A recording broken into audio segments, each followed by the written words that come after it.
اعوذ باللہ من الشیطان الرجیم بسم اللہ الرحمن الرحیم وما لی لا اعبد الذی فطرنی والیہ ترجعون۔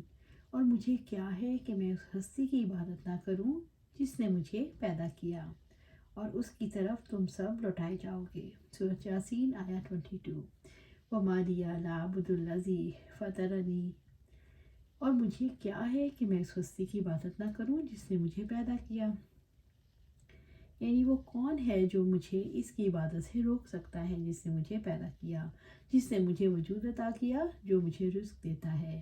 وَإِلَيْهِ تُرْجَعُونَ، اور اسی کی طرف ہم سب لوٹائے جائیں گے، اور اپنی موت کے بعد بھی تم بھی اسی کے پاس لوٹ کر جاؤ گے، اور وہ تمہارا حساب کتاب لے گا اور تمہیں تمہارے اعمال کی جزا دے گا، جو پیدا کرتا ہے، رزق دیتا ہے، جو آخرت میں فیصلے کرے گا۔ وہی یہ حق رکھتا ہے کہ اس کی عبادت کی جائے۔ اس میں اللہ تعالیٰ کی عبادت کی ترغیب اور اس کے عذاب سے ڈراوا ہے۔ مرد مومن نے اپنی زندگی کو خطرے میں ڈال کر خالق کی طرف توجہ دلائی۔ اس نے توحید کی دعوت دی کہ آخر کیوں نہ میں اس ہستی کی عبادت کروں جس نے مجھے پیدا کیا۔ مرد مومن نے خالق کی طرف لوٹ جانے کی حقیقت کو واضح کیا کہ اسی کی طرف تمہیں لوٹ کر جانا ہے۔ ایسی دعوت وہ شخص دے سکتا ہے جسے خالق کائنات کا شعور حاصل ہو چکا ہو۔ ایسی دعوت وہ دے سکتا ہے جس نے اپنی زندگی کے مقصد کو پا لیا ہو، اور ایسی دعوت وہ دے سکتا ہے جس کی ذات پوری طرح اپنے مقصد زندگی اور اپنے رب کے ساتھ جڑ چکی ہو، اور پھر یہ پکار اٹھتا ہے، آخر کیوں نہ میں ہستی کی بندگی کروں جس نے مجھے پیدا کیا اور جس کی طرف میں نے لوٹ کر جانا ہے۔ أَأَتَّخَذُوا مِن دُونِهِ آلِهَةً إِن يُرِدْنِ الرَّحْمَنُ بِضُرٍّ لَا تُغْنِ عَنِّي شَفَاعَتُهُمْ شَيْئًا وَلَا يُنْقِذُونِ۔ کیا میں اس کے سوا معبود بناؤں اگر رحمان ارادہ کرے کسی نقصان کا، تو نہ اس کا کوئی سفارش، نہ ان کی کوئی سفارش میرے کام آئے گی، اور نہ ہی وہ مجھے چھڑا سکیں گے۔ سورۃ یاسین آیا 23۔ اتخذ من دونہ آلہہ، کیا میں اس کے سوا دوسرے معبود بنا لوں؟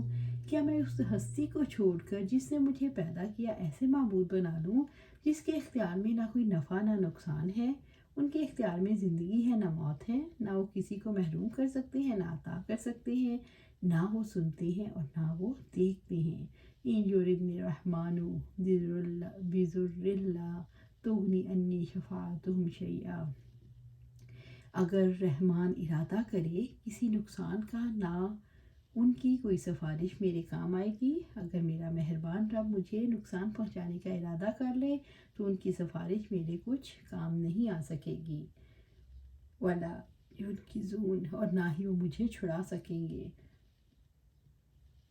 نہ وہ مجھے اس تکلیف سے چھڑا سکیں گے جو اللہ تعالیٰ نے مجھے پہنچانی چاہیے۔ مرد مومن نے قوم سے سوال کیا، کیا میں خالق کو چھوڑ کر دوسرے معبود بنا لوں، حالانکہ اگر وہ مجھے نقصان پہنچانا چاہے تو ان کی سفارش نہ مجھے نفع دے سکتی ہے اور نہ مجھے بچا سکیں گے، تو پھر یقیناً میں کھلی گمراہی میں ہوں۔ خالق کی عبادت کے لیے انسان کی فطرت اسے آمادہ کرتی ہے۔ مرد مومن نے غیر اللہ کی عبادت پر تکذیب اور تشدد پر آمادہ لوگوں کے سامنے فطری فیصلہ دیا کہ غیر اللہ کی عبادت کروں تو میں گمراہ ہو جاؤں گا، یہ تو نہایت گھاٹے کا سودا ہے۔ مرد مومن نے فیصلہ اس لیے دیا کہ اس کا دل ایمان سے بھر چکا تھا اور اب کوئی دھمکی اس پر اثر انداز نہیں ہو رہی تھی۔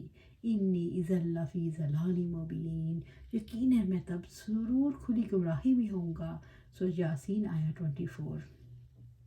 انی اذا، یقیناً میں تب، یعنی اگر میں نے جھوٹے معبودوں کی عبادت کی جو نفع نہیں پہنچا سکتے نہ نقصان، لفی ضلال مبین، ضرور کھلی گمراہی میں ہوں۔ اگر میں بے بس اور محتاج معبود بنا لوں جو مجھے دکھوں اور تکلیفوں سے نہیں بچا سکتے، تب تو میں کھلی گمراہی میں ہوں۔ اس تمام کلام میں ان کی خیر خواہی، رسولوں کی رسالت کی گواہی اور رسولوں کی خبر پر صرف اللہ وحدہ لا شریک لا کی عبادت کے تعین کے ذریعے سے ہدایت کے اختیار کو جمع کرنا، اللہ تعالیٰ کی عبادت کے دلائل، غیر اللہ کی عبادت کا بطلان، اس کے دلائل و براہین۔ غیر اللہ کی عبادت کرنے والوں کی گمراہی کی خبر اور قتل کے خوف کے باوجود اس مرد صالح کے ایمان کا اعلان کا ذکر ہے۔ انی آمنت بربکم فاسمعون، یقیناً میں تمہارے رب پر ایمان لایا ہوں، چنانچہ میری بات سنو۔ سورہ یاسین آیت 25۔ انی آمنت بربکم فاسمعون، یقیناً میں تمہارے رب پر ایمان لایا ہوں، چنانچہ میری بات سنو، یعنی میں یقیناً تمہاری اس پروردگار پر ایمان لا چکا ہوں جس نے تمہاری تخلیق کی، چنانچہ میری بات غور سے سنو اور میری نصیحت پر عمل کرو۔ اس نے کہا، اے میری قوم، میں تو اپنے رب پر ایمان لا چکا جس کو تم نہیں مانتے، بس تم میری بات سن لو۔ اس نے کہا، اے مقدس رسولو، میں تمہارے رب پر جس نے تم کو رسول بنا کر بھیجا ایمان لے آیا، تم اللہ کے پاس میری گواہی دینا۔ وہب بن منبع رحمۃ اللہ علیہ کا قول ہے، جب اس مومن بندے نے ان سے کہا تو سارے اس ایک آدمی پر اس کو ضعیف اور کمزور جانتے ہوئے اس پر ٹوٹ پڑے، حتیٰ کہ قتل کر دیا اور کسی نے اس کا دفاع نہ کیا۔ عبداللہ بن مسعود رضی اللہ تعالیٰ عنہ فرماتے ہیں، انہوں نے اس مومن بندے کو پاؤں سے رون کر پخانہ نکال دیا، معاذ اللہ۔ حسن رحمۃ اللہ علیہ نے کہا، اس کے گلے کو پھاڑ کر شہر کی فصیل سے لٹکا دیا، اس کی قبر انطاکیہ میں موجود ہے۔ عروہ بن مسعود رضی اللہ تعالیٰ عنہ نے جب رسول اللہ صلی اللہ علیہ وسلم کی خدمت میں عرض کی، حضور اگر اجازت دے تو میں اپنی قوم میں تغلیب دینے کے لیے جاؤں، انہیں دعوت اسلام دوں، تو آپ صلی اللہ علیہ وسلم نے فرمایا، ایسا نہ کہو، وہ تمہیں قتل کر دیں۔ جواب دیا نبی صلی اللہ علیہ وسلم، اس کا تو خیال تک نہیں، انہیں مجھ سے اس قدر الفت اور عقیدت ہے کہ میں سویا ہوا ہوں تو مجھے جگائیں گے بھی نہیں۔ آپ صلی اللہ علیہ وسلم نے فرمایا، اچھا پھر جائیے۔ یہ چلے، جب لات عزا کے بتوں کے پاس سے ان کا گزر ہوا تو کہنے لگے، اب تمہاری شامت آ گئی۔ قبیلہ ثقیف بگڑ بیٹھا، انہوں نے کہنا شروع کیا، میری قوم کے لوگوں، تم ان بتوں کو ترک کرو، یہ لات عزا دراصل کوئی چیز نہیں، اسلام قبول کرو تو سلامتی ہوگی۔ اے میرے بھائی بندو، یقین مانو، یہ بت کچھ حقیقت نہیں رکھتے، ساری بھلائی اسلام میں ہے۔ ابھی تو 3 ہی مرتبہ صرف اس کلمے کو دہرایا تھا، ایک بد نصیب تنجلے نے دور سے ایک تیر چلایا جو رگ پر لگا اور اسی وقت شہید ہو گئے۔ نبی صلی اللہ علیہ وسلم کے پاس جب یہ خبر پہنچی تو آپ نے فرمایا، یہ ایسا ہی تھا جیسے سورہ یاسین والا، جس نے کہا، کاش کہ میری قوم میری مغفرت اور عزت کو جان لیتی۔ قیل ادخل الجنہ قال یا لیت قومی یعلمون، کہا گیا جنت میں داخل ہو جاؤ، اس نے کہا، کاش میری قوم جان جاتی۔ سورہ یاسین آیت 26۔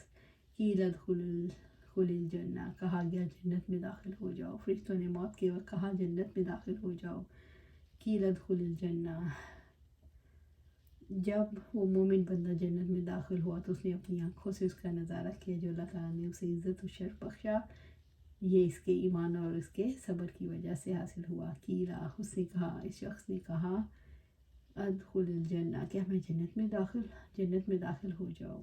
قال یا لیت قومی یعلمون، اس نے کہا، کاش میری قوم جان جاتی۔ جب اس شخص نے جنت میں اپنا ٹھکانہ دیکھ لیا تو آرزو کی، کاش میری قوم کو بھی نعمتوں کا پتہ چل جائے۔ بما غفر لی ربی وجعلنی من المکرمین، میرے رب نے کس چیز کی وجہ سے مجھے بخش دیا اور مجھے باعزت لوگوں میں شامل کر دیا۔ سورہ یاسین آیت 27۔ بما غفر لی ربی، میرے رب نے کس چیز کی وجہ سے مجھے بخش دیا۔ اس شخص نے زندگی میں بھی قوم کی خیرخواہی کی اور مرنے کے بعد بھی۔ وجعلنی من المکرمین، اور مجھے باعزت لوگوں میں شامل کر دیا اور مختلف انواع کی مسرتوں اور ثواب کے ذریعے سے مجھے اکرام بخشا۔ اگر ان تمام امور کا میری قوم کے دلوں میں پہنچ جائے تو وہ کبھی بھی اپنے شرک پر قائم نہ رہے۔ اس شخص نے کہا، میں دنیا میں اپنے رب پر ایمان لایا، اس کے رسولوں کی تصدیق کی، اس کا مجھے آخرت میں یہ بدلہ ملا کہ کیسے کیسے جلیل و شان انعامات ہیں۔ علی رضی اللہ تعالیٰ عنہ کہتے ہیں، ہم بقیع غرقد میں ایک جنازے کے ساتھ تھے کہ آپ صلی اللہ علیہ وسلم نے ارشاد فرمایا، آپ تشریف لائے، آپ بیٹھ گئے اور ہم بھی آپ کے گرد بیٹھ گئے، آپ کے پاس ایک چھڑی تھی، آپ سر جھکائے چھڑی سے زمین پر لکیریں لگانے لگے، پھر فرمانے لگے، تم میں سے کوئی بھی ایسا نہیں اور کوئی بھی جان ایسی نہیں جس کا ٹھکانہ اللہ نے جنت یا جہنم میں نہ لکھ دیا ہو، اور یہ نہ لکھ دیا ہو کہ وہ نیک وقت ہے یا بدبخت؟ ایک شخص بولا یا رسول اللہ صلی اللہ علیہ وسلم پھر ہم اپنے لکھے پر ہی کیوں نہ بھروسہ کر لیں اور عمل چھوڑ دیں، یعنی تقدیر کے روبرو عمل کریں، بے فائدہ ہوگا تو وہی جو قسمت میں ہے۔ تو آپ صلی اللہ علیہ وسلم نے فرمایا جو نیک بختوں میں سے ہے وہ نیکیوں والے کاموں کی طرف چلے گا، اور جو بدبختوں میں سے ہے وہ بدبختوں والے کاموں میں چلے گا۔